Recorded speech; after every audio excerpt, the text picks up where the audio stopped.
నా పేరు సురేష్. నేను నా లవర్ అశ్విని వాలంటైన్ డే నాడు ఎంజాయ్ చేసుకున్న స్టోరీ రాస్తున్నాను. నా వయసు 24, నా లవర్ 22. ఇద్దరం ఒక ప్రైవేట్ కంపెనీలో జాబ్ చేస్తున్నాము. ఇద్దరి కులాలు వేరు. ఆమె చాలా బక్కగా ఉంటుంది, కానీ ఆమె యథ సంపద ఆపిల్ పళ్ళ సైజులో ఉంటాయి. అసలు ఆ అమ్మాయి దాని గురించి ఏం తెలియదు. ఆఫీసు, ఇల్లు దాని లోకం. ఆఫీసులో కూడా పెద్దగా మాట్లాడేది కాదు. నేను తన బుగ్గలు, నడుము చూసి అట్రాక్ట్ అయ్యాను. చెప్పాలంటే భయం వేసేది. వాలంటైన్ డే నాడు అందరం హైదరాబాద్లో ఉన్న ఇందిరా పార్కుకి వెళదామని ప్లాన్ చేసుకున్నాము. అందరం కలిసి వెళ్ళాము. ఆఫీస్ అయ్యాక ఈవినింగ్ లేడీస్ అందరూ క్యాబ్ బుక్ చేసుకొని వచ్చారు. ఇందిరా పార్కులో అందరం పార్టీ చేసుకున్నాము. పార్కులో అలాగా తిరుగుతున్నాము. ఇంతలో పెద్ద వర్షం స్టార్ట్ అయ్యింది. అందరూ పరిగెత్తి ఎక్కడ పడితే అక్కడ నిలబడ్డారు. నేను కూడా ఒక చెట్టు కింద నిలబడ్డాను. ఇంతలో వర్షం ఎక్కువ అవటంతో అశ్విని పరిగెత్తుకుంటూ నేను ఉన్న చెట్టు కిందకి వచ్చింది. వర్షం ఎక్కువైంది. ఒక పొదలాగా అక్కడ చెట్లు బాగా గుబురుగా ఉన్నాయి. నేను పొద దగ్గరికి వెళ్ళాను. అశ్విని మొత్తం తడిసిపోయింది.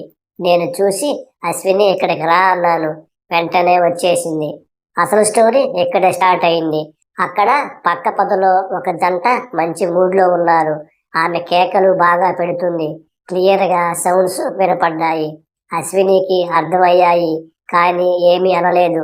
ఆమెకు సడన్గా నవ్వు వచ్చింది. ఏమైంది నవ్వుతున్నారు అన్నా. ఏం లేదు అంది. జోక్ గుర్తుకొచ్చిందా అన్నాను. లేదు అన్నది. మరి ఏమైంది చెప్పండి అన్నాను. అలాగే నవ్వుతుంది. ఏమైందండి అన్నాను. మీకు తెలియదా అన్నది. ఓస్ అదా, మామూలే అన్నాను. చీపో అన్నది. అయితే అంతేనా అన్నాను. మళ్ళీ చీపో అని నన్ను తోసేసింది. నేను కూడా ఆమెను తోశాను. ఆమె పడిపోతుంటే పట్టుకున్నాను. అంతే, ఆమె బాడీ నా బాడీ టచ్ అయ్యాయి. ఆమె ఎద నాకు టచ్ అయ్యేసరికి నాలో కరెంటు పాస్ అయ్యింది. ఇద్దరం అలాగే ఉండిపోయాం. వర్షం ఇంకా ఎక్కువైంది. చాలు, ఇంక వదలండి, ఎవరైనా చూస్తారు అన్నది. ఎవరైనా చూడకపోతే పర్వాలేదా అనేసరికి ఏమో నాకు అలాంటివి తెలియదు అన్నది. మొదటిసారి ఎవరికీ తెలియదు, ఒకసారి అలవాటైతే ఇంకా రుచి వదలము అనేసరికి చీపో సురేష్ వదులు, ఎవరైనా చూస్తే బాగోదు అన్నది. అయితే పక్కకి పోదామా అన్నాను. అమ్మో నాకు భయంగా ఉంది అంది. ఏం భయం లేదు, వయసులో ఉన్న వాళ్ళకి ఇది మామూలే, ఈ జనరేషన్లో కామను అన్నాను. అమ్మో వద్దండి అన్నది. చూడండి పక్కన ఎలాగ ఎంజాయ్ చేస్తున్నారో, ఎవడో కానీ కేక పెట్టిస్తున్నాడు అన్నాను. ఏమో అదంటే నాకు భయం అన్నది.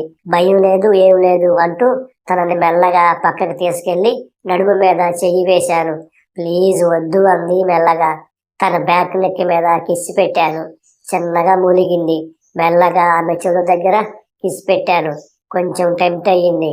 అలాగే మెల్లగా బ్యాక్ నుండి ఫ్రంట్ వైపు కిసి పెట్టుకుంటూ వచ్చి ఆమె బొడ్డు మీద కిసి పెట్టాను. తమకంతో నా జుట్టు పట్టుకుంది. అలాగే మెల్లగా పైకి వెళ్ళి మెల్లగా ఆమె బొగ్గల మీద కిసి పెట్టాను. ఏమీ అనలేదు. మెల్లగా తన గులాబీ రంగు లేత పెదాలను నా పెదాలతో అందుకున్నాను.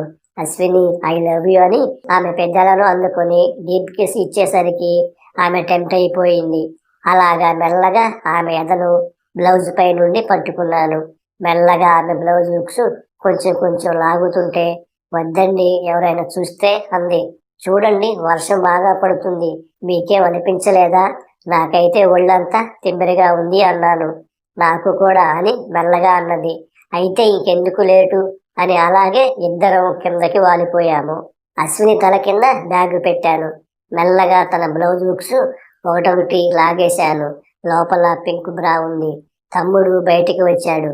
అంతే, మెల్లగా నా జుట్టు పట్టుకొని తన మీదకు లాక్కున్నది. అంతే, మెల్లగా వెళ్ళి తన పెదాలను అందుకుని లిప్ కిస్ ఇస్తూ మెల్లగా ఆమె లెగ్గిన్ లాగేశాను. లోపల డ్రాయర్ ఉంది, అది కూడా పింకు. అమ్మో మ్యాచింగ్. అంతే, నాకు ఇంకా ఆగలేదు. ఆ రోజు ఆమెకు పీరియడ్స్ డేట్ అయ్యి 12వ రోజు. అందుకే ఆమెకి కూడా ఫీలింగ్స్ ఆగలేదు. ఇక ఆగలేనురా అని తన మీదకు లాక్కుంది. లవ్ యూ బంగారం అన్నాను. లవ్ యూ టు సురేష్ అంది. మెల్లగా తన కాళ్ళను ఎడం చేశాను. దాదాపు అరగంట తర్వాత ఇద్దరం చల్లబడ్డాము.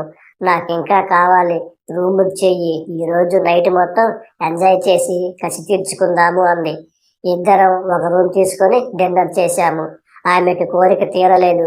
అందుకే నన్ను వెంటనే తన మీదకు లాక్కొని నీకు ఆకలి తీరిందా అన్నది. ఇంకా తీరలేదు అంటూ తనని అల్లుకుపోయాను. అలాగా నైట్ మొత్తం బాగా ఎంజాయ్ చేసి లేచి బాగా క్లీన్ చేసుకుని డ్రెస్ చేంజ్ చేసుకున్నాము. బయటికి వచ్చి ఇంటికి వెళ్ళిపోయాము. ఆమెకు పీరియడ్స్ 12వ రోజు ఉన్నాం కదా, అందుకే ఆమెకి ప్రెగ్నెంట్ వచ్చింది. సురేష్, నువ్వు నన్ను తల్లిని చేశావు అన్నది. పెళ్లి చేసుకున్నాము. ఇప్పుడు ఒక పాప పుట్టింది. ఇప్పుడు రోజు 3 టైమ్స్ కావాలి అంటున్నది.